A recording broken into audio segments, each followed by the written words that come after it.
Are you thinking about starting a side hustle, or maybe you've already started one and you're feeling overwhelmed with all the stuff you have to learn to become an entrepreneur? You're not alone. The Dumpster Fire Project is a podcast that follows the journey of two normal guys as we set out on a journey to try to figure out how to become entrepreneurs. In this episode, Murray and I speak with our friend Chad Ireland, who's very early on in his journey in trying to build a side hustle. For years, Chad sat underneath his uncle's homemade canopy, drinking beer, enjoying campfires, until one day he had an epiphany. I can patent and sell this thing. Coming up, we talk to Chad about the story behind the Campfire Canopy and some of the struggles that he's faced in trying to get his side hustle off the ground.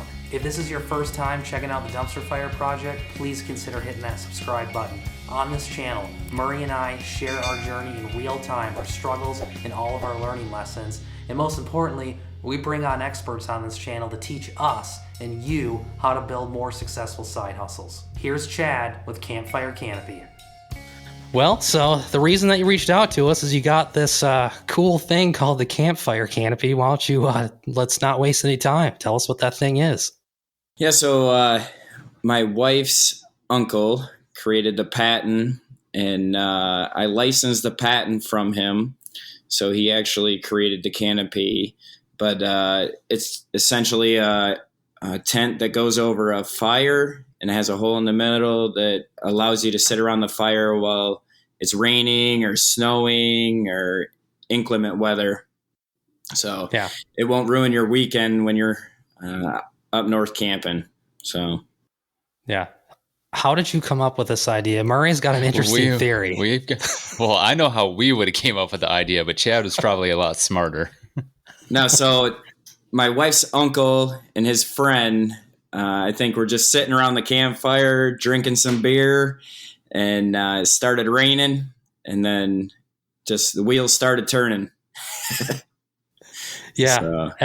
I told Murray, I'm in New Mexico now, but I try to come back every summer, and we always end up, every year we say we're going to go to Moab or something, but every year for the last 10 years, we end up in Grayling. And usually by day 2 of the trip, we're scrambling to get to the Kmart. I don't even know if it's still in business now, but we're trying to go get a canopy that ends up getting destroyed by the end of the trip and sometimes burnt down. So I could see the benefit of this already. Certainly. So that's one of the things is those canopies will burn down. They're pretty cheap. So my canopy's fire retardant, and it won't burn down. Yeah. So where can we find it at? So if people are saying, well, I got to check this thing out, where can you get this thing at? I have a website, campfirecanopy.com, and then also on Facebook, Instagram, and Twitter. So nice. Yep. So you're doing the social media thing. Yeah, mostly Facebook, but Twitter and Instagram, I'm on there too. Yeah, you haven't been banned from Twitter yet? No. Good. Very good. So yeah, that's Murray's. You've been kind of in social media over the years, but I from 2011 until when I started my thing about a year and a half ago, I was off. I didn't even know what Instagram was, and I still can't figure it out. That's my hardest thing right now is getting back into social media and trying to figure out how all that stuff works. So have you found that to be the same struggle? Yeah, so Facebook I've done okay with, but Instagram and Twitter, it's been a real struggle. So I not very good at that, but got quite a few followers on Facebook now. So it's really gaining a following. Nice. So. Well, let's go back to the canopy a little bit because I'm kind of curious. I went to the website. I saw it. It looks like pretty high quality stuff. Tell us a little bit more about it. What's some of the benefits of using that thing? Yeah, so it's not just a regular easy up. So the poles are 1-inch aluminum, all anodized. It's all made in the United States, actually in Michigan. So nice. That's a benefit. The top is actually made in Saginaw, Michigan. And that's a fire retardant material. It's a little bit thicker than a regular Easy Up. It holds up well. So it's good quality. So have you actually tested it in the rain to see how it would do? Like in the Michigan rainstorms, man, when you're camping, that can really get going. How does it do? So my wife's uncle made 10 of them about 10 years ago, and the one he's been using for the whole time. So it's been around the block. Nice. Yeah. So he came up with the idea 10 years ago. Why now decide to sell it commercially? Yeah, so they're both working full time in the grocery industry and just didn't have the time to do anything with it. They had it with a marketing company for a while, and their contract ran out. And then somebody approached them to license the patent. I said, "Wait a second, I can do this." So I actually licensed the patent from them and then took it from there. So that's where I started doing it commercially. So getting a website, Facebook, the supply chain set up so we can sell them in mass. So nice. So I know what it means to license a patent, but I'm probably guessing a lot of our listeners don't. So can you just step into that, exactly what that means? So the patent holder holds the rights to the patent. So in order for me to sell their product that follows the patent, I have to license that. So we went to a patent attorney and drew up a contract. You know, I have to do a royalty and then sell them from there. So essentially just going to a patent attorney, drawing up the contract. Everybody agrees on everything, and then we go from there. Okay. And go ahead, Murray. Sorry, I didn't mean to cut you off there. Are you exclusive, or does he have other partners in this deal? It's not an exclusive contract, but it's family, so It's like a verbal exclusive. Yeah, so, that was my next question. Like, you kind of breaking the rules of business. Like, don't go into business with family, but at the same time, it's like, well, you also need to jump on some opportunities. So, how'd you feel about that?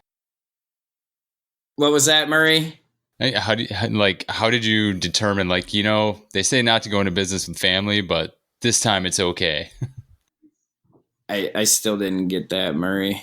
He asked if we have some technical problems, but he was asking how you felt about going in with family. Like, was it something that you had to think about in case there was any problems, or was it an easy decision? No, it certainly crossed my mind, but we had a pretty good relationship. My wife has a good relationship with them, so it crossed my mind, but we went the right routes with the attorney. It's definitely not an exclusive contract, but I feel pretty good about it. So yeah. And I know when I graduated law school, I quickly realized that I should have done patent law because there is some good money in that, like extremely good money. But I didn't. So, and I'm not going to do it because you have to take a special bar exam and everything. And most patent attorneys are actually engineers that went to law school because they figured out they could make all that money. Murray, did you, you've dealt with patents. Did you go through an attorney, or because you're an expert in all things, did you just do it yourself? No, I don't think you can just do it yourself. That'd be quite a skill. You could. Yeah, no, I definitely always work with an attorney. For the most part, I mean, it's with my day job. So I've got the financial backing there to just go get whatever's needed to claim that patent. But at the same time, I've considered it. I've got enough connections there too. There's IP potential everywhere. It's just you want to make sure you've got a good product before you go get a patent on it. Otherwise, it's just wasted money. Yeah. So one of the things that I learned was the patent is only as good as the money that can back the patent. So you can have a patent all day long. Somebody can take that product and make it. And if you don't have the money to back that up, it doesn't matter. Yeah. Nice. So it depends on how much you invest in the patent too, in the sense that they'll spend more time trying to find the independent claims that will cause other people to infringe. So there's a couple different tiered levels. So it's like, yeah, if you're going to go for it, you should probably go all in and make sure you got that thing locked down. Yeah. So, all right, tell us about how long have you been doing this for? You said it's been 10 years, but you just started doing it, but it seems like kind of recently. Yeah. So I've been doing it 2 years now. I just recently launched the website in January. So January of 17, I think it was January 17, I started the LLC, and then I worked through a bunch of hurdles with material, suppliers, just trying to get everything locked down to make sure that it was going to work smoothly. So what's that process been like? Because most of the people we've had on here have had like service-based side hustles. You actually have a product. So what's that process been like? It's been a struggle, especially with COVID coming on. So the material that they initially made the canopy out of was no longer available. So I had to source new material. So that was a struggle. I found a guy in Bay City that helped me a lot. So we found a material. He started making it. COVID came on. He quit doing it. And then he picked up again. So he finished it. And then he didn't want to make anymore. So he didn't want to make it in a mass production type scenario. So I had to find somebody else to do it. So that was kind of a uphill battle too. But as far as the frame, that was pretty easy to do. They already had somebody that made them. So I just had to go back and reach out to him, get new pricing, timeline and stuff like that. So that worked out pretty smoothly. I actually thought that was going to be harder than doing the top, and it turned out it was the other way around. So, yeah. So where can people buy it at? Is it just available on your website? So right now it's only available on my website through PayPal. So, and then I'll ship direct to the consumer.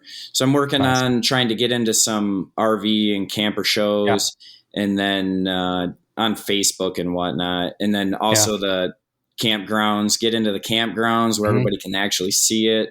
So get a couple drinks and people, put some bush lights underneath there. That's, if I saw that, that's what I would want. Have you ever heard of Overland Expo? Well, I actually heard the podcast. Yep. I listened to it. Man, that lady was awesome. Yes, she is. We didn't even crack the surface on all the stuff that she's done too. So yeah. And that's kind of the people you meet there. I was supposed to go last year and I got canceled because of COVID. And I just saw, I think they're doing it. The big one is in Flagstaff, Arizona. I think they moved it to I want to say August, maybe. I'll have to check. It's on their website, but they plan on going ahead with it. I would imagine that would be a cool event to go to. I'm just trying to get someone to go with me because nobody will go. I'm down. So, all right. Yeah. We're doing it. All right.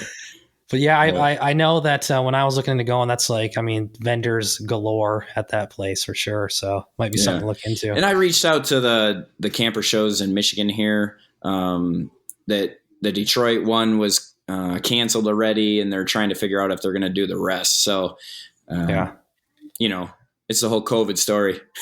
Yeah. Yep. So you might have to do it the old fashioned way. Like you said, just get out of those campgrounds and show it. Yep.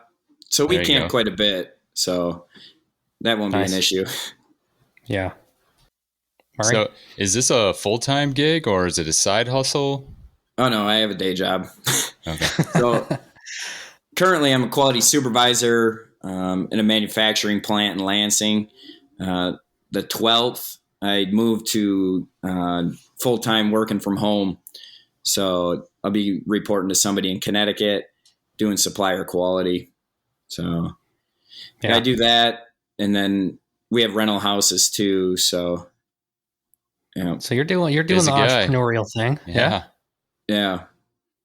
Well, is this something we talk about this on the show a lot? Is it something that you would like to at some point get full time into if it were to take off? That would be fantastic. But yes. we'll have to see where it goes. I certainly would love to do that, but it has to be feasible monetarily, right? So gotta pay the bills, support the family. That's always the discussion on here. Murray and I both have that dream, but neither one of us are close yet. I mean, I can see a little bit of possibility in what I'm doing, but it's not there yet. I mean, if I was a single guy in my 20s still, I would have already done it, but my wife would actually hire a hitman probably to track me down if I did. So I can't do it. Just not there yet. Yeah. So, okay. Murray, I think I cut you off. What were you going to say there? No, that's all the time. I didn't cut you off. I'm just used to cutting you off. Yeah, I know. All the time. You always talk. Yeah. I know what I was going to ask you. One of the things that I'm starting to get into is a lot like the first year of my business was basically like setting up the website. And then I just started doing old fashioned phone calls and people that I knew in the industry. I'm just now starting to get into like all these tools that are out there, and it can get overwhelming. Like I'm looking at an email list, and I'm looking at FreshBooks or versus QuickBooks, and doing more YouTube content. Like if any tools are you using or struggles? So I'm not a tech guy by any means. So right, me either. Yeah, I have an A&P license to work on airplanes. So I've been turning wrenches for a long time. So more of a mechanical guy. So when it comes to the computer and trying to create a website and whatnot, that's not me. So I just Googled somebody in town here for web development. And the guy's been great. He set everything up, created the whole website, did all the Google Analytics stuff for me. So I meet with him, whether it's just an email once a week or a phone call, let me know how the website's doing. If we need to change anything, if somebody finds an error in the website or whatever, I'll email him and he'll change it. Some of the content, I got some videos that we put on there recently. And then I have the directions that I made. We're going to put those on there. But as far as that aspect of the whole business, yeah, that is not a strong suit for me. Right. Do you have a YouTube channel? There is a YouTube channel, but I've only used it to upload the videos so they can be easily put onto the website. So nice. It's nothing that I, follow real close and update every week. Yeah. One of the things that I've found has been huge for me, and I see a trend in a lot of industries, is using YouTube to kind of tell your story. You may get if people knew like the whole background behind that, like, your uncle was using it for 10 years, drinking beers underneath it and stuff. It may like people identify with that stuff. So I think YouTube has been used and abused, and a lot of people think it's probably not worth it. Like we've been putting this podcast up for over a year now, and we'll have one or two that hit pretty decently, or like last week's episode, our 20 listeners that we always get watch it. And that's all we got. But I think it's one of those things where you never know what's going to work. So I don't know. Yeah. I'm not an expert. Speaking of trends, so I got to imagine that this canopy business is seasonal. Like, do you see spikes right before, or like when is peak season? And then what do you do in the off season to try and keep those sales going? Yeah. So, I just launched the website in January. So to see any kind of trend like that, I'm not really sure. But I completely agree with you. But if we use it down in the South, over by Texas, Florida area, I actually did some research to find out, what state had the most rain days in the year. So it's Michigan. No, feels it's like actually, it. You'd be surprised. You'd think it's, Washington or Oregon, but a lot of the Gulf, Coast states have a lot of rain too. So, I joined those Facebook pages so that I could post them on there. But as far as like any kind of trends, it definitely is a seasonal thing in Michigan. So, yeah. Although it does trap the heat in the wintertime. So if you're sitting around it, certainly warmer underneath it with the fire going than if there wasn't anything. Yeah, I was going to say, because where I live at here in New Mexico, it's generally perceived, and it is like lots of sun here, but we have an actual monsoon season that usually comes around July, August, And like if you're camping, and it seems like every time I go camping, we end up getting caught in these monsoon rains where it freaking comes down. And I've tried messing with like canopies and the campfire and stuff, and it's usually a disaster. So I think maybe there is probably a market out west, because when it rains, it freaking rains. And the camping season is a little bit longer. Like this time of year where I'm at, we could get a week where it's in the 30s, and then the following week it's in the 70s. And I've been camping in like January and February, wore shorts one time, woke up in a snowstorm in the mountains one time. So you never know. Yeah. And one of the good things about the canopy is it's 14 and a half foot square. So it's not just your regular 10 by 10 easy up. You can get 15, 16 people underneath it comfortably. So everybody can sit around the fire at the same time and still be out of the rain.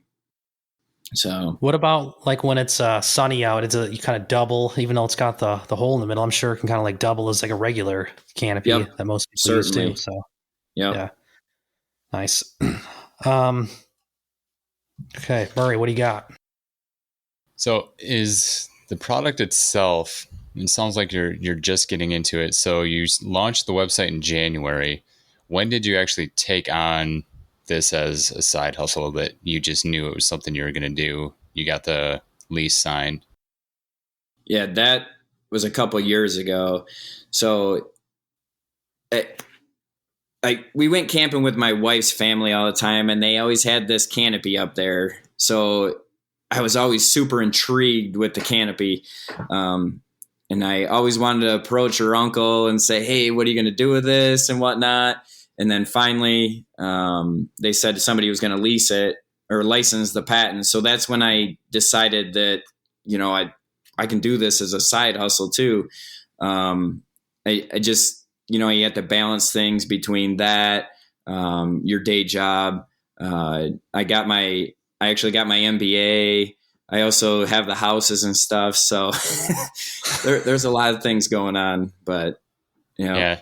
And that's why I asked, because it sounds like you've got, between the rental houses, we didn't even know you were doing that. So that's already another side hustle going on. Plus the MBA, we didn't know that. It's like, yeah, people are busy, and yet they're still finding a way to go after something. So it's definitely no excuses. I mean, if you can balance those four things, I'm sure people like Erik and I can balance one. Yeah. Well, that's something we talk about a lot is, for me, I went through a severe run of burnout from being a prosecutor, but I've also found out when you get super busy with all these side hustles and then you're not spending time with the family, you have to know your side hustle can kind of turn into the same nightmare your day job does if you're not careful. What do you do to kind of make sure to have that balance? 'Cause I'm sure it's been busy trying to get all that stuff off the ground. Yeah, so my wife helps a lot. So she's pretty understanding about everything. But I do a lot of things at night after the kids go to bed. Any kind of spare time I get, I'm researching material for the top, reaching out to suppliers. I don't ever watch TV, so that's helpful. That does help.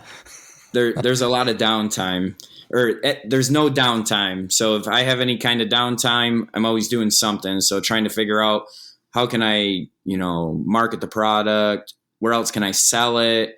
Who would be interested in it? Always talking to contacts and networking.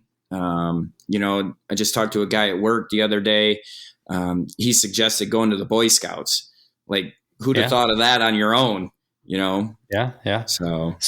So you mentioned marketing. What are you doing for marketing? Yeah, just the website for right now. So I'm just marketing it through the website, and then I just want to exhaust everything that I can do that isn't a financial burden until I start, paying to market on Facebook or anything like that. So I can go and share these on camping websites, things like that. And then I can reach out to the Boy Scouts or like the camping shows and stuff like that before I go and start spending any money to actually do marketing. Right. Yeah, I think that's something that's changed these days with the internet. Is like the old fashioned way of marketing is probably just a waste of money. I see it with attorneys all the time, is they think it's like 1970 still. They're buying billboards. Like, I didn't even know phone books existed, but I've got attorneys in this town buying phone book ads. And it's like, guys, if you want to compete, you got to get on Google. You got to use the Facebook ads. Have you thought about, because they're for the most part, they're somewhat affordable. Have you thought about using like Facebook ads, Instagram ads, anything like that yet? Or are you still trying to exhaust the other stuff first? Yeah, I'm still trying to exhaust the other stuff. You get the ads on Facebook where it'll say, you can reach an extra 1,000 people or whatever for $5 and stuff like that. Don't do that. What's that? So, don't do that. I did that a couple of times for this podcast. And then as I started researching, it's basically like, that's like for people that don't put any time into figuring out how it works. And they just essentially take your money. There's you really got to spend like an entire weekend watching YouTube videos and reading everything you can find online to try to figure out how to get those things to work right. Probably what you did with the website guy isn't a terrible idea, to hire someone that knows that stuff. I'm big on, I want to be part of the marketing, because I think if you pawn that off on someone else, it takes you away from the business where you're not really part of it anymore. But at the same time, I think like with Facebook ads, if you're not going to waste money, you have to know what you're doing. Because we did that, Murray. We spent like $20, got in front of a bunch of people, and we had like 2 clicks. $20 down. It's amazing though, if you start looking at that marketing and what the actual conversion rates are. It's like you start out just so high, and by the time you get down to it, you're at best like high end, probably 3 to 5%. It's unbelievable. Right. And I thought about putting a billboard out on 75 in the summertime, because everybody's backed up on 75 trying to go to up north. Yeah. But that's a good point. I don't know what kind of return you're going to get on that. So I saw a thing where a guy was talking about how the billboards, they don't produce like they used to because of the internet, but he had a great idea. He got these billboards in like a busy spot in town, and then he hired videographers to make these videos, so it made his company like look really important, because look, there's billboards in the busiest part of town. And that video he put on YouTube, and he made more money and more conversions from the YouTube video than what the billboard would have done by itself. So outside the box thinking. Stand out there on the Zilwaukee Bridge doing a YouTube video. There's the Campfire Canopy up there. So as a storm's blowing in. Hey, I know a great place where you could sell them. Go set up in the parking lot at the Kmart in Grayling. We'll buy one at least, because everyone's going to show up loaded after they've been canoeing all day. And it's been raining.